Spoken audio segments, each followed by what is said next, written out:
College of Teacher Education, Prayagraj. College of Teacher Education. Welcome to our official channel.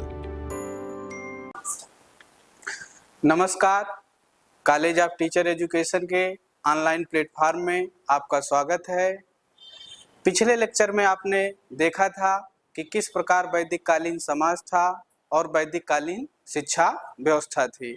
आज हम लोग बौद्ध कालीन शिक्षा व्यवस्था के बारे में अध्ययन करेंगे, जिसमें हम देखेंगे कि बौद्ध कालीन शिक्षा के केंद्र क्या थे, शिक्षा की व्यवस्था कैसी थी, पाठ्यक्रम क्या था, किन किन विषयों को पढ़ाया जाता था।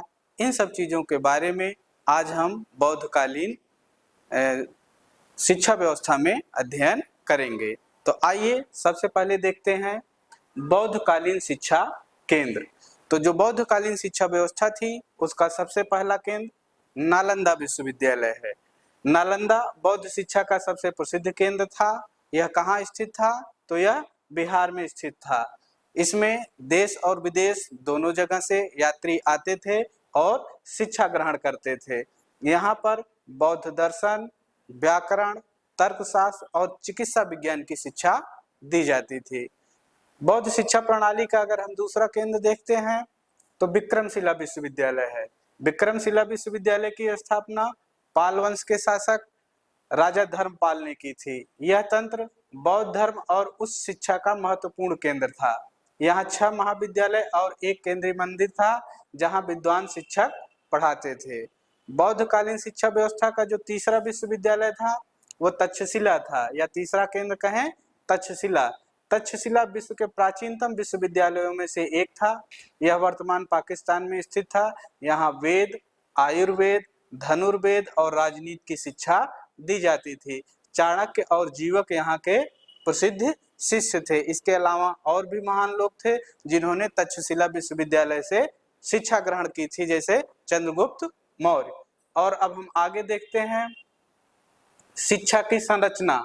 बौद्ध कालीन शिक्षा कैसे दी जाती थी? तो बौद्ध कालीन शिक्षा व्यवस्था मठों में दी जाती थी, मठ व्यवस्था थी। बौद्ध शिक्षा का केंद्र बिहार और मठ थे, जो अभी आपने पीछे देखा कि नालंदा, तक्षशिला और विक्रमशिला जैसे महाविहार शिक्षा के प्रमुख केंद्र थे।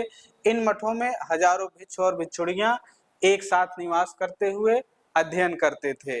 मठ में अनुशासन, ध्यान और अध्ययन का समन्वय होता था। दूसरा इसकी विशेषता है गुरु शिष्य परंपरा। बौद्ध शिक्षा में गुरु शिष्य संबंध अत्यंत पवित्र माना जाता था। शिष्य अपने गुरु के सानिध्य में रहकर ज्ञान प्राप्त करता था।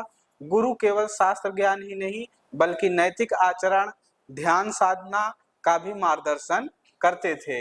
यह परंपरा ज्ञान के जीवंत प्रवाह को सुनिश्चित करती थी। शिक्षा की संरचना में तीसरा बिंदु है पाठ्यक्रम और विषय।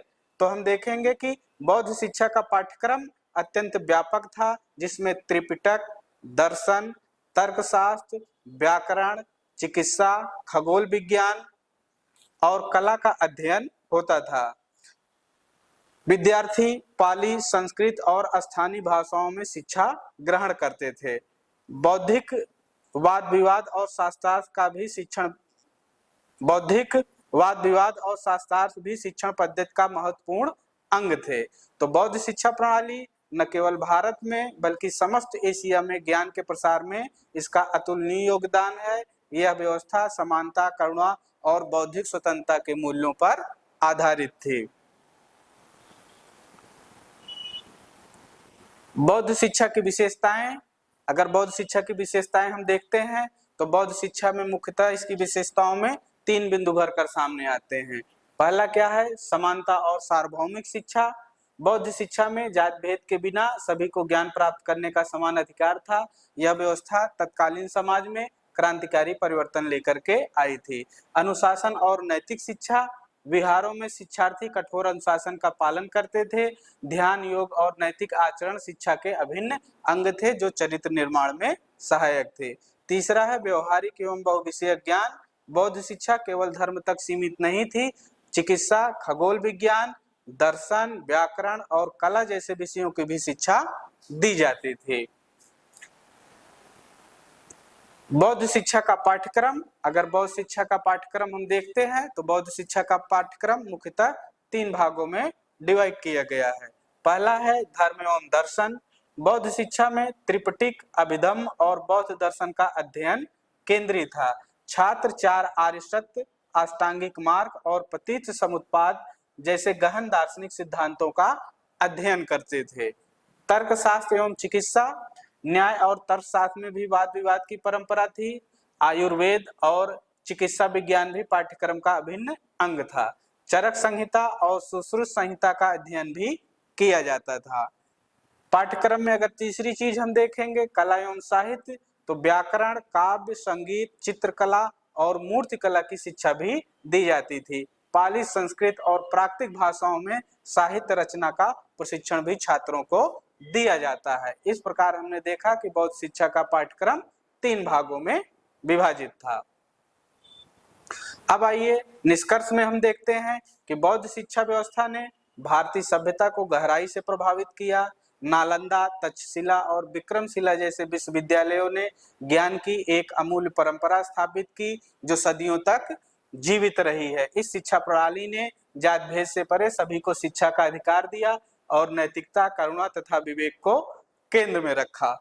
बौद्ध शिक्षा की विरासत आज भी जीवित है। आधुनिक शिक्षा में नैतिक मूल्यों का समावेश, गुरु शिष्य परंपरा और सर्वसुलभ शिक्षा की अवधारणा यहीं से ली गई है। धन्यवाद।